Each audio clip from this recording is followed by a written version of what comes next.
আমরা fourth pillar we the people, আমরা একলা শুধু নই, ডিজিটাল মিডিয়া ছোট বড় তার বহু সংস্থা আমাদেরই মতো, আমরাও তাদেরই মতো। আমরা দাবি করি যে আমরা হচ্ছি স্বাধীন সংবাদ মাধ্যম, ইন্ডিপেন্ডেন্ট মিডিয়া। স্বাধীনতা কথাটার ইংরেজি প্রতিশব্দ হচ্ছে ফ্রিডম, আর ফ্রি শব্দটার ইংরেজিতে সম্পূর্ণ দুটো ধরনের অর্থ হয়। আপনাদের মধ্যে অনেকেই নিশ্চয়ই জর্জ অরওয়েলের 1984 বইটা পড়েছেন।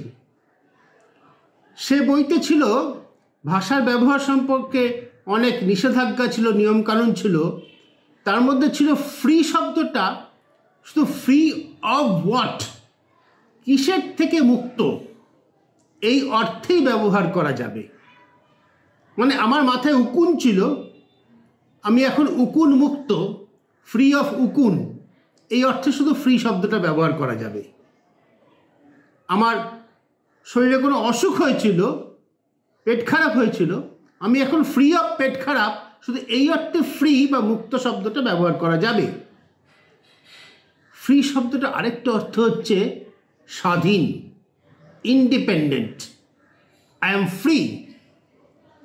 ওই বর্ন ফ্রি বলে যেই বিখ্যাত কাহিনী আছে তাতে সেটা আমরা খুব ভালো করে দেখেছি। Born free, living free, forever free. Forever free মানে চিরকালের জন্য মুক্ত হয়ে গেল, স্বাধীন হয়ে গেল, মরে গেল। তো ম্যান ওয়াজ বর্ন ফ্রি, এখানে যে ফ্রি শব্দটা অন্য অর্থ, আমরা স্বাধীন, অন্য কারো ইচ্ছাধীন নই, কোনো কিছুর থেকে মুক্ত নেই, সব কিছুর থেকেই মুক্ত, স্বাধীন। এই ফ্রি মিডিয়া প্রসঙ্গে একটা কথা বলতে খুব ইচ্ছা করে। ফ্রি মিডিয়া আপনাদের কাছে আজকের দিনে কে এনে দিচ্ছে? এখানেও ফ্রি শব্দটা দুটো অর্থ আছে। বিনে পয়সায় মাগনা পাওয়া মিডিয়া, সেই অর্থে ফ্রি মিডিয়া, আর একটা হচ্ছে ইন্ডিপেন্ডেন্ট, স্বাধীন মিডিয়া। আমি একদম পরিষ্কার দুটোকে দু হাতে রেখে বলছি। এই যে বিনে পয়সায় পাওয়া মিডিয়া, ফ্রি মিডিয়া, তা আপনাকে দিচ্ছে বিভিন্ন সমাজ মাধ্যম, সোশ্যাল মিডিয়া। একবারও ভেবে দেখেছেন কি, আমি কারো নাম করছি না, এই ধরনের মাধ্যমেই আপনারা আমাকে দেখছেন এই মুহূর্তে, এই যে ঘন্টার পর ঘন্টা এত তথ্য, এত কথা শোনা যায় বিজ্ঞ লোকেদের, এর জন্য আপনাকে তো কোনো পয়সা দিতে হচ্ছে না। একটা শুধু 24 ঘন্টার জন্য, সারা মাসের জন্য ভালো ওয়াইফাই কানেকশন নিয়ে নিয়েছেন, আর একটা ছোটো মোবাইল ফোন হাতে রয়েছে, এর দ্বারাই সব হয়ে যাচ্ছে। তার বাইরে এত কিছু আপনি পাচ্ছেন সম্পূর্ণ বিনা পয়সায়, অথচ যাদের থেকে পাচ্ছেন সেই সংস্থাগুলো, বড় বড় সংস্থাগুলো, এখানে একটু নাম করতেই হয়, যারা ফেসবুক, হোয়াটসঅ্যাপ, ইউটিউব, ইনস্টাগ্রামের যারা মালিক, অ্যামাজনের যারা মালিক, তারা কি পাচ্ছে? তারা তো মিশনারি অফ চ্যারিটি নয়, রামকৃষ্ণ মিশন, ভারত সেবাশ্রম সংঘ নয়। তারা কিসের জন্য ব্যবসা করছে? কিসের জন্য তারা আপনাকে এত কিছু দিচ্ছে? উত্তরটা হচ্ছে আপনার আমার সময় তারা কিনে নিচ্ছে। আমাদের মনোযোগ, আমাদের সময় হচ্ছে তাদের পণ্য। আমরা কি দেখছি, কখন দেখছি, কতক্ষণ ধরে দেখছি, তা থেকে ওরা আমাদের টাকা পয়সা খরচ সংক্রান্ত তথ্য জোগাড় করে সেটাকে বিক্রি করে ব্যবসা করছে। সুতরাং ওই বিনে পয়সায় মাগনা পাওয়া, ফ্রি অর্থে ফ্রি, সেই মিডিয়া আসলে আমাকে আপনাকে নিয়ে ব্যবসা করছে। অন্য ফ্রি মিডিয়া, অন্য হাতে যাদের দাবি ধরছে, সেটা হচ্ছে ইন্ডিপেন্ডেন্ট। তারা কারো থেকে পয়সা পাচ্ছে না, না কর্পোরেট সংস্থার থেকে, না কোনো রাজনৈতিক দলের থেকে। তারা কিছু কথা বলার জন্য বলছে, বলার দরকার বলে মনে করছে বলে বলছে। যেমন আমরা ফোর্থ পিলার উই দ্য পিপলে বলছি, এবং আবারও সবিনয়ে বলছি, আমরা একলা নই। বাংলাতে, হিন্দিতে, ইংরেজিতে, সারা দেশে, বিশ্বের সর্বত্র অজস্র সংবাদ মাধ্যম, ছোট মিডিয়া, ছোট সংস্থা, কিছু কিছু তাদের মধ্যে বড়ও হয়েছে, তারা এইভাবে কাজ করছে। কিছু কথা বলার বলে করে বলার দরকারও মনে করছে বলে বলছে। তাদের কাছে ফ্রি শব্দটার অর্থ মানে ওই উকুন মুক্ত নয়, স্বাধীন, যা খুশি করার স্বাধীনতা। এখন এবার একটু ভেবে দেখুন তো, এই ফ্রি মিডিয়া, ফ্রি মানে স্বাধীন, ইন্ডিপেন্ডেন্ট মিডিয়া, আপনাদের কাছে কারা এনে দিচ্ছে? আমি সম্প্রতি পন্ডিচেরিতে গিয়েছিলাম, এই গত সপ্তাহে ফিরেছি। সেখানে দেখেছি সাধারণ মানুষের বসবাসকারী মানুষের ঘরের দেয়ালে লেখা আছে, মানে দরজার উপর স্টিকার মারা আছে, I pay to keep news free. এ কথাটার মানে কি হয়? আমি পয়সা দেই যাতে সংবাদ থাকে ফ্রি। এখানে কিন্তু ফ্রি মানে বিনা পয়সায় মাগনা পাওয়া নয়। মাগনা পাওয়া হলে তার জন্য পয়সা দেওয়ার প্রশ্ন আসছে কেন? স্বাধীন রাখার জন্য আমি পয়সা দিই। এবার ভাবুন তো, এই স্বাধীনতা আপনার কাছে আজকের দিনে কারা এনে দিচ্ছে? আমার মতো কিছু সাংবাদিক এনে দিচ্ছে, যারা রিপোর্টার হিসেবে সাংবাদিকের জীবন শুরু করেছিল। কিন্তু আজকে এই মুক্ত স্বাধীন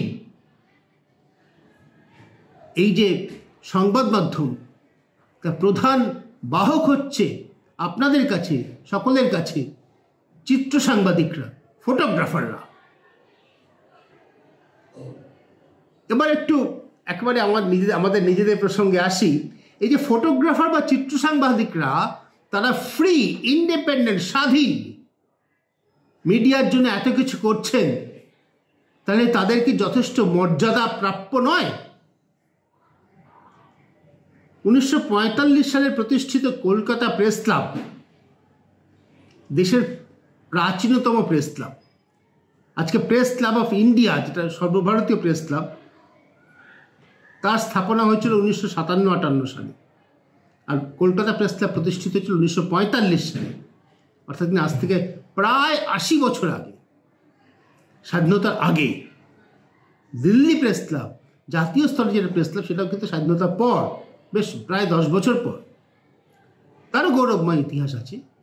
কিন্তু কলকাতা প্রেস ক্লাব, ওই দিল্লি প্রেস ক্লাব বা দেশের অধিকাংশ প্রেস ক্লাবের মতো চিত্র সাংবাদিকদের, ফটোগ্রাফারদের পূর্ণ সময়ের, পূর্ণ মর্যাদাপ্রাপ্ত সদস্য হিসেবে গণ্য করে না। এর কিছু ঐতিহাসিক কারণ আছে। শুরুতে যারা স্থাপনা করেছিলেন তারা রিপোর্টার ছিলেন, তারা লিখতেন। তখন লেখা আর ছবি তোলা সম্পূর্ণ আলাদা ব্যাপার ছিল। 80 বছর আগে সংবাদপত্রই তখন একমাত্র মিডিয়া ছিল, না টেলিভিশন এসছে, না ডিজিটাল মিডিয়া এসছে। এরপরে এত বিবর্তন হয়ে গেছে, প্রায় 40 বছর ধরে ইলেকট্রনিক মিডিয়া এসে গেছে, 15 বছর ধরে খুব জোরদারভাবে ডিজিটাল মিডিয়াও এসে গিয়েছে। কিন্তু কলকাতা প্রেস ক্লাব এখনো পর্যন্ত তাদের ভাবনা পরিবর্তন করতে পারেনি। এখনো পর্যন্ত কলকাতা প্রেস ক্লাব একমাত্র যারা লেখেন সেই সাংবাদিকদের, রিপোর্টারদের শুধু পূর্ণ সময়ের সদস্য হিসেবে মর্যাদা দেন। কলকাতা প্রেস ক্লাবে পূর্ণ সময়ের সদস্য হলে এমন কিছু মোটা লেজ গজায় না, বিশেষ কিছু হয় না। কিন্তু সাধারণভাবে সাংবাদিকদের অধিকার রক্ষায়, সংবাদ মাধ্যমের স্বাধীনতা রক্ষায় প্রেস ক্লাবের একটা ভূমিকা আছে। যেমন কলকাতা প্রেস ক্লাবে, তেমনই সারা দেশে ছড়ানো অজস্র প্রেস ক্লাবের একটা বড় ভূমিকা আছে। দিল্লির প্রেস ক্লাব অফ ইন্ডিয়ার তো অবশ্যই আছে। তো সেই ভূমিকা রক্ষায়, সেই কর্তব্য পালনে আজকে যদি সাংবাদিকরা গণতন্ত্রের প্রহরী হন, সে অগ্রণী প্রহরী হিসেবে চিত্র সাংবাদিকদের কি স্থান হতে পারে না কলকাতা প্রেস ক্লাবে? পূর্ণ সময়ের ভোটাধিকার সম্পন্ন সদস্য কি তারা হতে পারেন না? আমার এবং ফোর্থ পিলার উইথ দ্য পিপলের স্পষ্ট উত্তর, হতে পারেন, অবশ্যই পারেন, অবশ্যই হওয়া উচিত। অনেক আগেই হওয়া উচিত ছিল, দেরি হয়ে গিয়েছে। বছর দুয়েক আগে একটা উদ্যোগ নেওয়া হয়েছিল।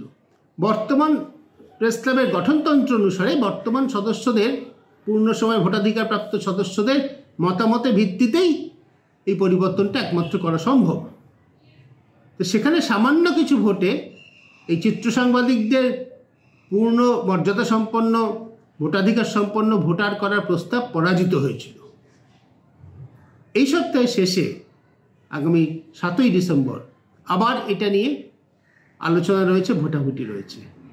আমরা আশা করব এবারের কলকাতার চিত্র সাংবাদিকরা, কলকাতা এবং পশ্চিমবঙ্গে কর্মরত চিত্র সাংবাদিকরা এই মর্যাদা পাবেন। গণতন্ত্রের প্রহরী হিসেবে যে ভূমিকা তারা পালন করছেন, সেখানে সাংবাদিক কমিউনিটির মধ্যে তারা যথাযোগ্য মর্যাদা, স্বীকৃতি পাবেন এবং আগামী দিনে আরও অগ্রণী ভূমিকা পালন করবেন। আমি গত পরশুদিন আমাদেরই একটা বাংলাভাষী একটা রাজ্য, বাঙালির তৃতীয় ভুবন বলা হয়, ত্রিপুরাতে গিয়েছিলাম।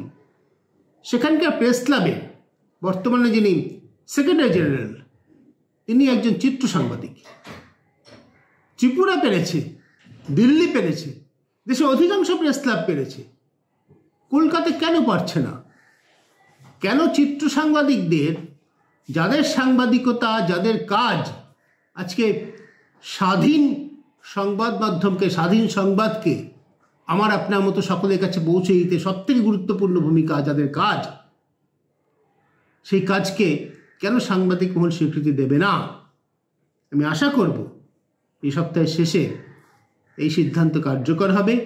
সাংবাদিকরা, বর্তমান যারা ভোটাধিকার যাদের রয়েছেন, তারা এই প্রস্তাবের পক্ষে ভোট দেবেন এবং চিত্র সাংবাদিকরা সমান দায়িত্ব নিয়ে, সমান মর্যাদা নিয়ে, রিপোর্টারদের মতো, যারা লেখেন সেই সাংবাদিকদের মতো সমান অধিকার এবং ভোগ করবেন এবং দায়িত্ব পালন করবেন, যেটা অবশ্য ডিজিটাল মিডিয়ার সাংবাদিকদেরও প্রাপ্য বলে আমরা মনে করি।